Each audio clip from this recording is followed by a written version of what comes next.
Toot's Tips brought to you by the Huddle House, always open, always fresh in Harpersville, Sylacauga, and Chelsea.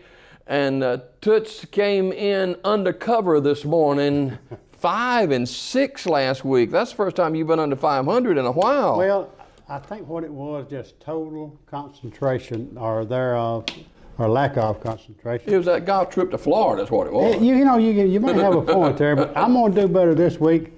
Take it to the bank. Well, Doug Norton said the pressure's on you. Well, it is, and but I stopped by there yesterday morning before I went on this excursion yesterday, and just had a big house breakfast, and believe it or not, it lasted all day. Does Signature Waffle comes with a big house, or does it not? No, that comes with you can the get it for just MVP. 99 cents or something, though. Yeah, you get it.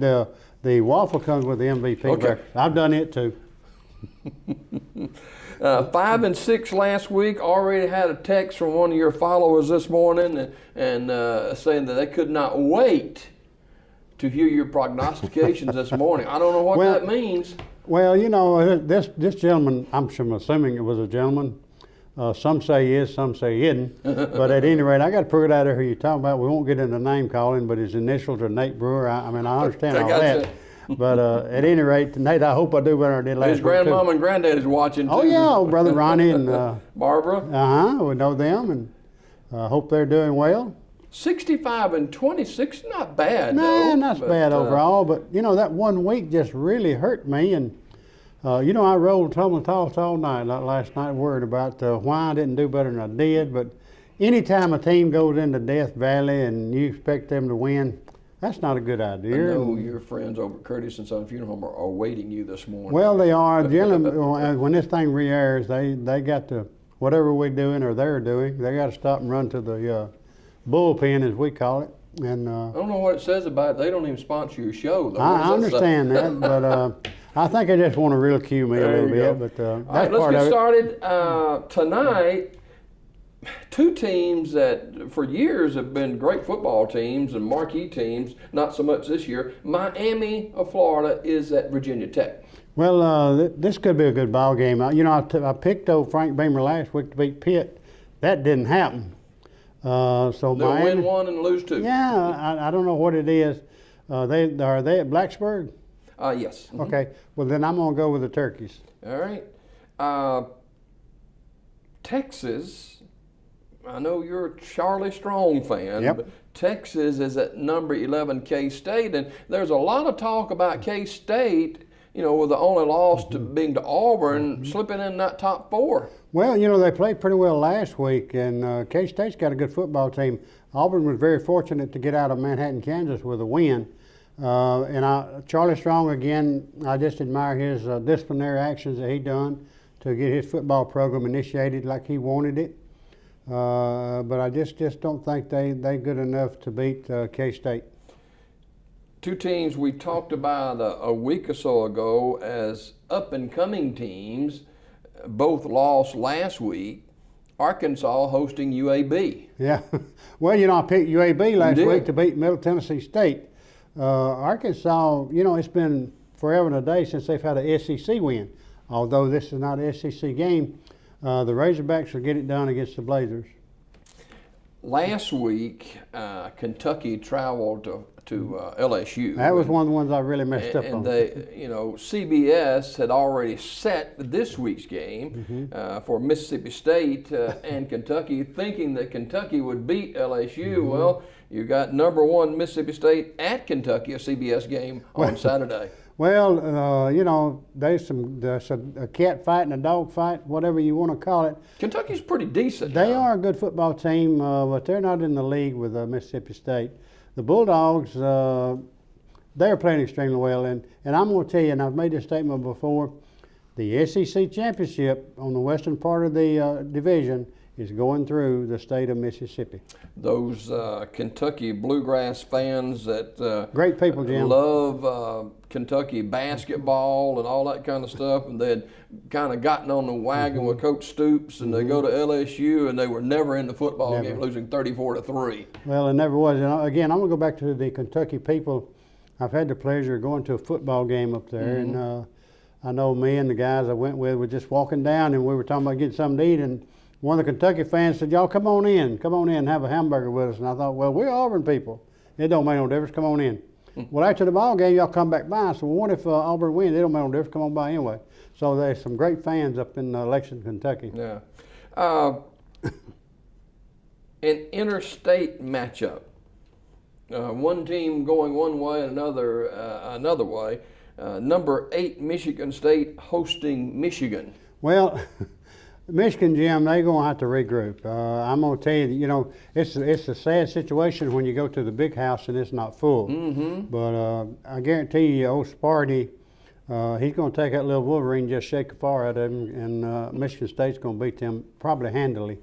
Number 10 TCU beaten last week. Yeah. Host the Texas Tech Red Raiders. Well, I tell you, the Horned Frogs, that was another one of them I missed last week.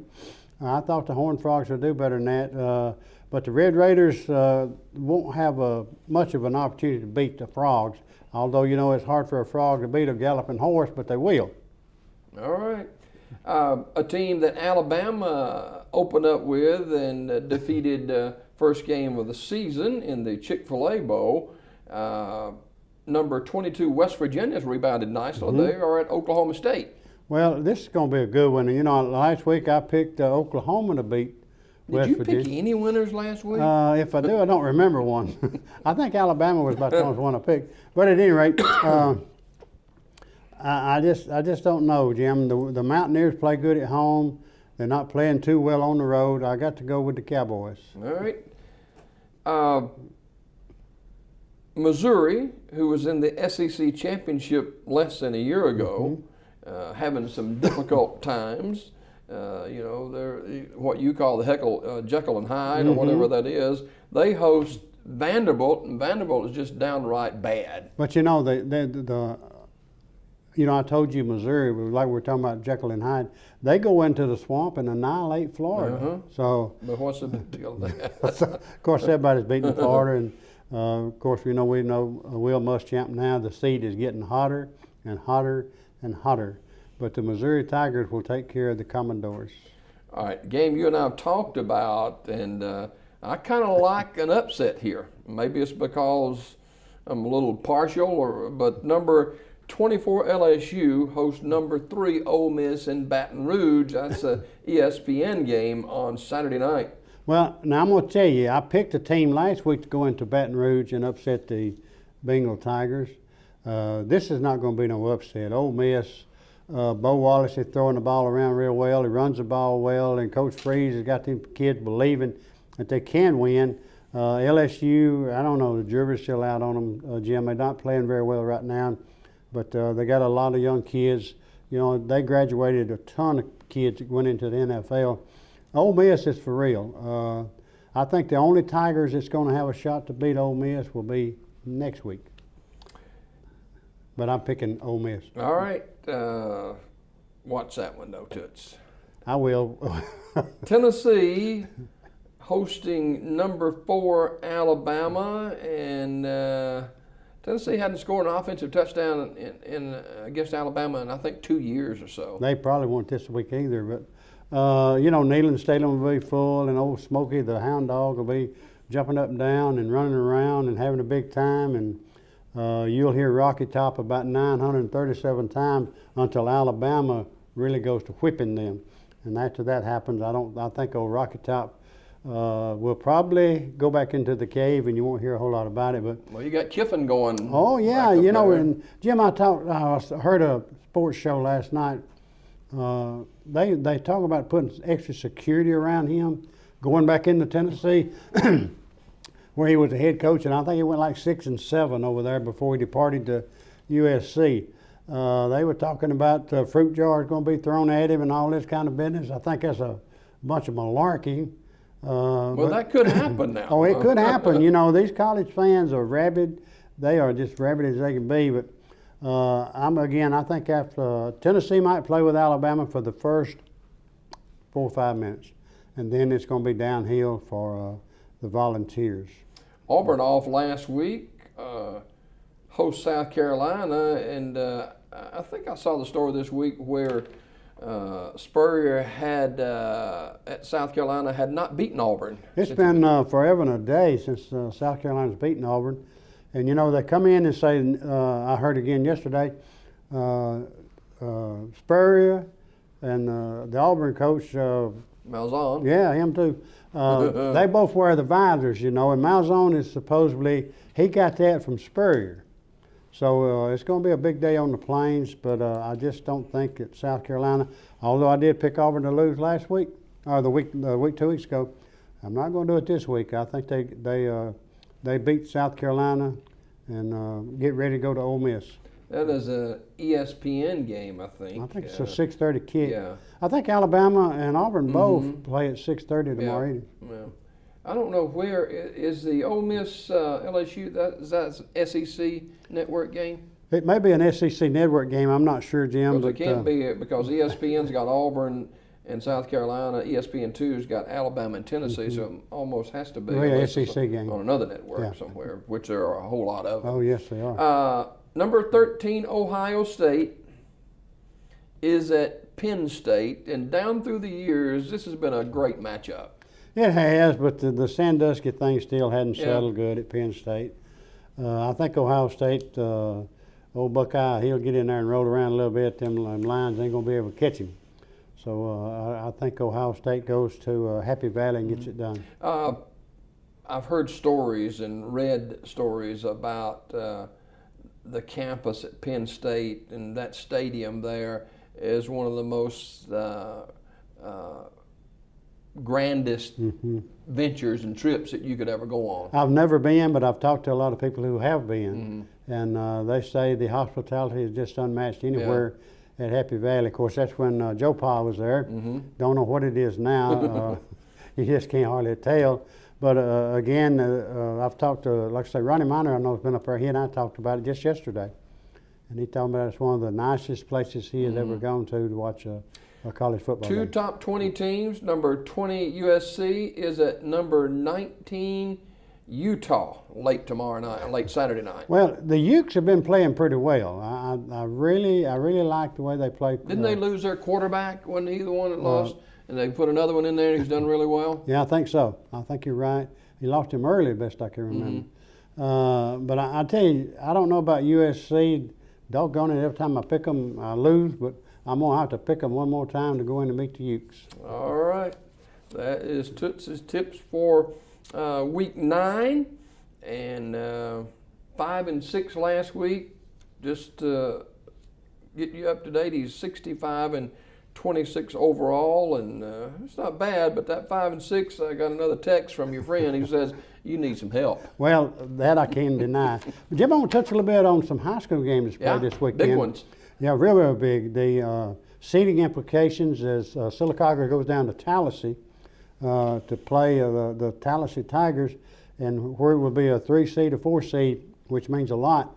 The Aggies go down to play them, and then the Childersburg Tigers, where you and I are going to be, they host Elmore County, and Childersburg has got to win to get in. Win for them, yeah. If they get in, they in the playoffs. As a 4 seed, will have to travel, but they would be in. So again, we want to say go Aggies and go Tigers. And of course, B.B. Comer here in Sylacauga, they host Central of Coosa County, and the Tigers looking for their first win of the season, and everything that can go wrong has gone wrong over there this year. I'm not too sure that Coosa Central's not looking for their first win. Somebody will win then, won't they? Well, I think it's a battle of 2 teams that's pretty much going in the same direction. B.B. Comer, I understand, we talked to a guy, I believe you and I talked about, said they had 22 kids out. Yeah. That's hard to play in a you and I are place. both graduates of B.B. Comer, and you never like to see that. No, Jim, that's just they fell on hard times, and I don't know what the situation is, but I've made this statement before, and I'll make it again. The best athletes at B.B. Comer are walking the halls. I thought you were going to say the best athletes are doing this show. That would be well, bad. they would be a lot of mixed emotions about that. Probably not them good. Oh, the Huddle House, always open, always fresh, presents Toots' Tips, and I know you appreciate Doug and his staff for sponsoring the show. Well, you know, Doug and I have been friends a long, long time, and I know when we talked about doing this show again, he said, "Bids, it's you. I'm going to do it." So again, Doug, I do appreciate you and all the fine folks there, and the food. I'm just telling you is unmatched. You can go by, and the greeting you get when you walk in the door. If Portia's there, you can hear her all over the building. She'll welcome you in, and it's just unmatched. And again, also over at Harpersville and up at Chelsea, Huddle House Restaurants. And Doug, we appreciate you supporting Toots's Tips. All right, Toots's Tips. We'll do it again next week. The Tootster, Jimmy Holmes, he and I'll be over in Childersburg on Friday night for Childersburg hosting Elmore County. Before we go, you know the game we did Friday night, Sylacauga and Central Clay County, one of the best games that we've seen in quite a while. Well, you know, Jim, I made the statement while we were on the air that if you were a football fan of high school and you didn't give a rip who won, that was one of the best high school football games I've seen. A lot of effort by both teams. In a long, long time. It was two teams who really put it all on the line. You got to think of Matt Griffith and Coach Herring from over there. They put on display just two good 5A football teams, and with a break here or there, Sylacauga could have won. A break here or there, and Clay Central could have run away with it. But again, Sylacauga put it all on the line. You could tell there was a lot of heart involved in the football game, by both schools, and again, just one of the best football games I've seen in many a year. Kind of shows how quickly things can change from one moment to the next. You'd think Sylacauga with that win would have probably a number two seed and play at least, play at home, and now then they could easily be, if they lose to Tallahassee, a 4 seed. Yeah, and rumors have it now that if they do, they got to travel to Demopolis, which they've done that. You know that area, don't you? Very quite well on several occasions, and but again, we hope they go down there and whether they win or lose, they in the playoffs. It's a matter of a 3 seed or a 4 seed. If they win, a 3 seed will play a 2 seed, which is better. Yeah, it is better than playing a number 1 seed. Yeah. And I think Demopolis, if they have to play them, ranked number 5 in the state. So it'd be a big mountain for them to climb to have to go that far. All right. See you tomorrow night. Absolutely, buddy. Back with Toots's Tips next week here on Daybreak, brought to you by the Huddle House, Sylacauga, Harpersville, and Chelsea.